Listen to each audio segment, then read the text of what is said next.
up, guys? So right now I'm driving the Mini Cooper, the Countryman, because I took it to get it smogged and it failed.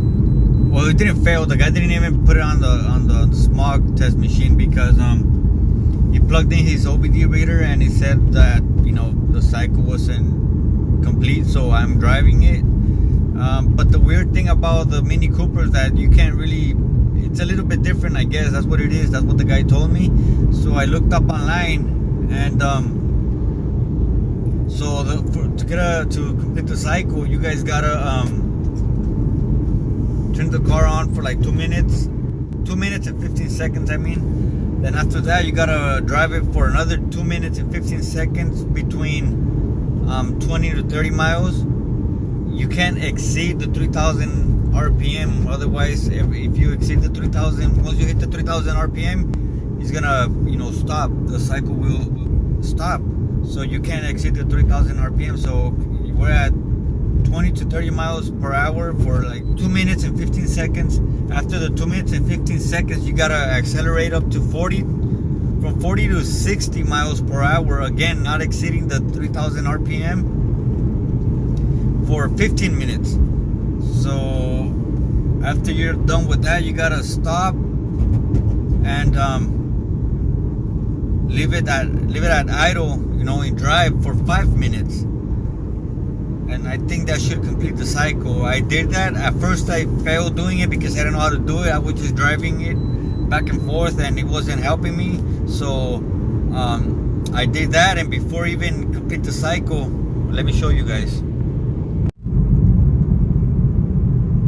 So before I complete the cycle, guys, I got all of them ready. That red one, it's always on. I don't know why. The evap system, whatever it is, it's always on. And you can see I have a code. It's the P0128. That's for the this one's giving me, the Carly app is giving me the same code, but it's telling me it's the temperature sensor, the outside temperature sensor, the one that goes on the bumper up front. That's missing because with the accident, I guess it broke off or something. But I don't have it. I'm ordering it, so that's what the code is for. I believe that's what it is. I haven't checked this one out, but I did check with my Carly app, and that's what he told me. I'm kind of ignoring this one a bit because the Carly app is better. But yeah, guys. So I'm gonna take it back and get it smogged. See you guys in a bit.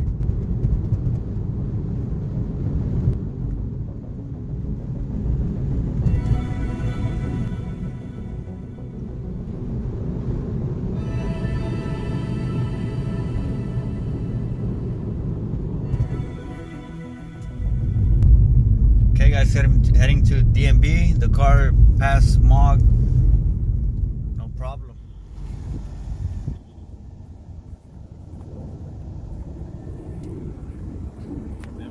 Oh yeah. Okay, guys, today is Thursday morning. I still gotta work on the bumper. Like I said, I added a little bit more of that epoxy right there. A little bit bondo right there too. Everything's sanded down, as you can see right here. Right there. So I'm gonna wet sand that spot a bit because I already painted it, and hopefully it hopefully it blends pretty good up there and down here too. So I still need to sand this spot down a bit because it's pretty, that cable right there, that wire is just holding that piece up. So yeah, let me do something. But it started raining again, guys. Just as soon as I came out, started raining. Oh well.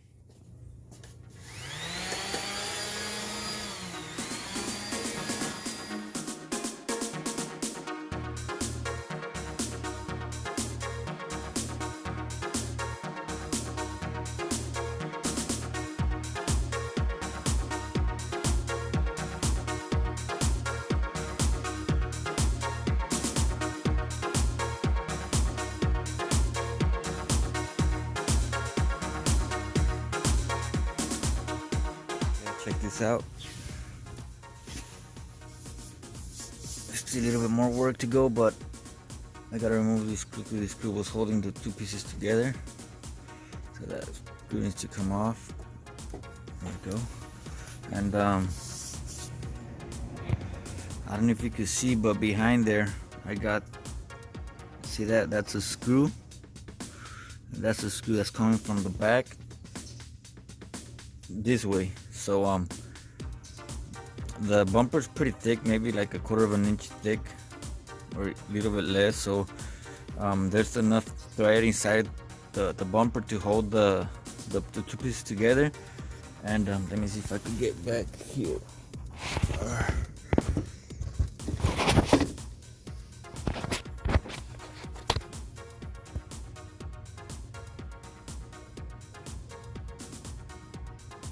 It's not focusing, guys, but there's a little plate right there with the two screws holding it together. And then all that epoxy, it looks ugly, but it works, and keeping it from breaking apart. Man, this thing is not focusing.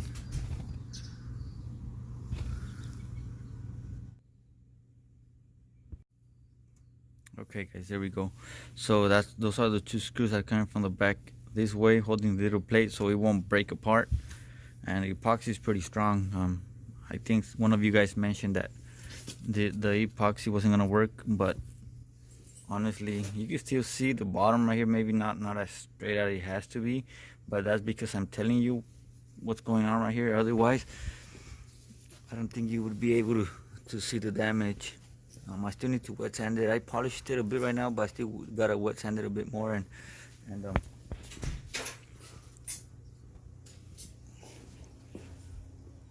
mess around with it. But otherwise, it's okay for me.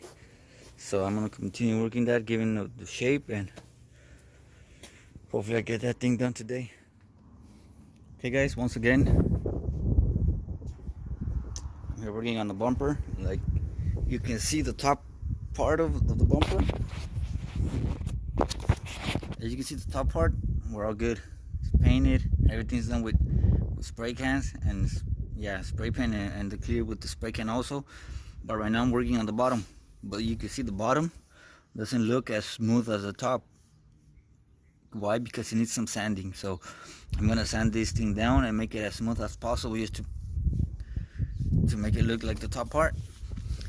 Because right now, honestly, in the top part, you can't even tell something was wrong with it. See? Absolutely nothing. The only things that I see bad with the bumper are those two holes. But those will get covered with the license plate, so that's not a big deal. This is the problem, and this. Beyond that, everything else is okay in the front, so I'm gonna continue sanding that thing down and hopefully get to spray paint it and clear it. Also guys, let me show you guys the E90 just a bit. Some of you have been asking on the comment section that what's going on with the E90. Well, the E90 is right here. I haven't really shown that much of the E90 anymore because I'm still stuck in the same spot. You know, ever since I got the Mini Cooper, I kind of kept on working, but slowly on this. So my main focus was this. So I'm still working on this, like I said, but I'm still on the hood. Everything else is okay. The hood seems to be a lot better now, way better than what it was. I don't know what you guys think, but you probably can't tell right now because of the primer and stuff. But I'm still working on that too, because I didn't like the way it looked. But I mean, the E90 is gravy, guys. Everything's okay with the E90. But like I said, I haven't been posting a lot on the E90 because I haven't been doing a lot on the E90. So one thing that I did notice is that this thing is kind of, I don't know, man, I think it's just me probably, but I kind of noticed the car's lowered a bit. Maybe it's just me, I don't know, but I do feel it once I'm driving and I hit some, like the road is kind of bumpy. I do notice, you know, slightly this car bouncing a little bit more than it has to. But like I said, maybe it's just me, not sure. It does seem lowered. Seems lower than a regular car. I don't know. Let me know what you guys think. Right there, kind of low. But once again, it's on the driveway and stuff like that. But I'm not saying because of the way it looks. It does look a little bit lower, but when I'm driving, it bounces. Like every time you hit a little bump, it bounces like too much. Like over, it bounces more than it has to. So I'm just gonna leave it at that. But yeah, guys, so the next step on this thing, just to guys keep you updated, what is gonna be sand the whole hood and spray paint it and clear it, and put the little inserts right there, and that's about it. I need to get the brake and lamp inspection, get that thing going, and that's it. But I'm gonna focus on this car for now. I still gotta finish this. Don't think I'm done with this one, but like I said, I might get rid of it. I told you like 3-4 videos ago that I really need to get rid of it, but I don't know. I am still kind of trying to keep it or kind of letting it go. Not sure, but for now it's on ice, so it's there. It's gonna stay there for a while. So let me continue working on that.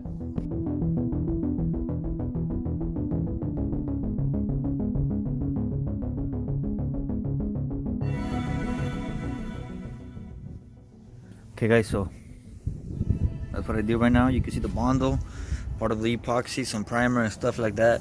You can see that metal looking kind of flake right there. That's the screw that I put from the inside out. And there's another one right here that got what's it called, covered in epoxy, and that one's got at the very bottom epoxy also. I don't know if you can see that black part around it, that's epoxy. So that screw is not gonna go anywhere. The bondo's kind of molding the whole thing, just a small layer of it, just to get that thing kind of smooth, and these two.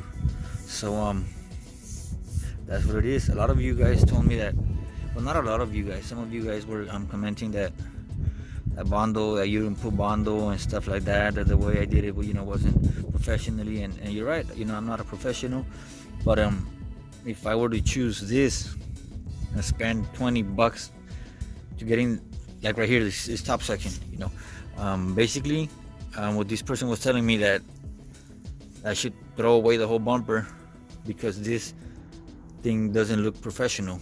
Whatever I did doesn't look professional. So I mean, I'm good with this. For $20, I'm good with this. You know, I'm not gonna pay $300 for a new bumper when I could do that for $20. You know, I mean, if you take it to a shop, the shop could repair the bumper, but how much is he gonna charge you? And once again, like I said, this is a DIY type of thing. So something, if you have a car that's got a big old hole right here, and you don't like it, and you don't know how to do it, I mean, and your only option is to pay $300, you might as well try what I did. You know, do a little bit of epoxy, a little bit of sanding, and believe me that whatever results you get is gonna look better than what it was. So that's my thing. If you make it look better, then I guess you already win. You already won. So so check this out. It's not professionally, but it will look better than it was, because before it was broken, now it's not. So I mean, save me some money. Yes, I did, because the same materials that I used up here that I spent $20, I didn't spend all the materials up here. I still have enough to get this thing done. So I mean, a little bit of work and we're all good. I still gotta find a way how to get that dent out, guys. I'm still thinking about it. I haven't gotten to that point because I'm focusing on the whole front end, the inspections, and the inspections passed already. So I still need to take it to CHP to get the bin verification, but the inspection, all the brake and lamp inspections, everything, smog check, everything passed out or passed okay. So that's my focus right now, because that looks kind of ugly. That looks ugly too, but right now I'm in the front. As soon as I'm done with this, I'm gonna jump on that to figure out how could I remove that dent. So if you guys got any ideas, make sure to leave them in the comment section. You know, I read all of them and try to answer back to all of them. So back to this. This is what I'm gonna use, like always. And I'm not being sponsored, guys. I hope Duplicolor sends me some of these paint because I need it a lot. These two. Adhesion promoter.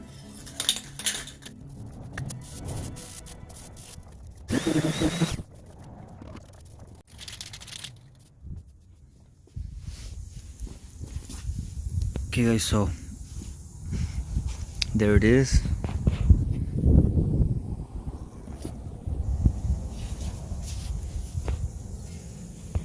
Okay, so there it is.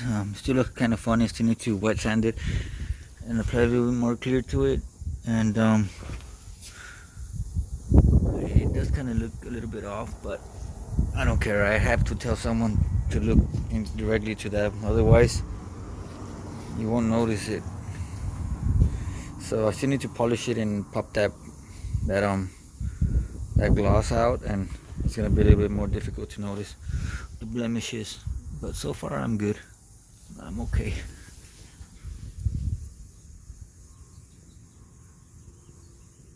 Need to play a little bit more clear, and this is what gives it away. A spot right here, but I'm good. I'm gonna see if I could install some HIDs right there. Like, already have all kinds of HIDs, so that one's got HIDs. I'm gonna put HIDs on this one too. So let me go ahead and do that. H13s 6000K.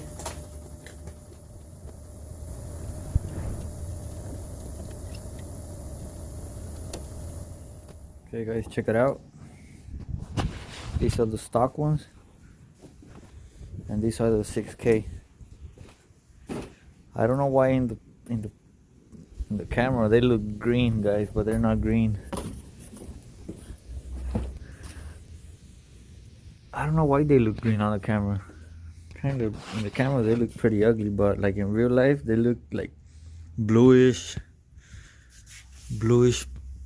something like that, purplish. But anyways, they look ugly on the camera. Maybe when I edit it, or I don't know why it looks right now, but maybe after I see the video they look normal. But if they look green, guys, that's not how they look. I'm gonna change the bottom ones too. Those yellow ones, I'm gonna do LEDs so they could match the top ones. But man, they look green, and I don't like the way they look. In real life they look okay, but right here in the camera they look ugly.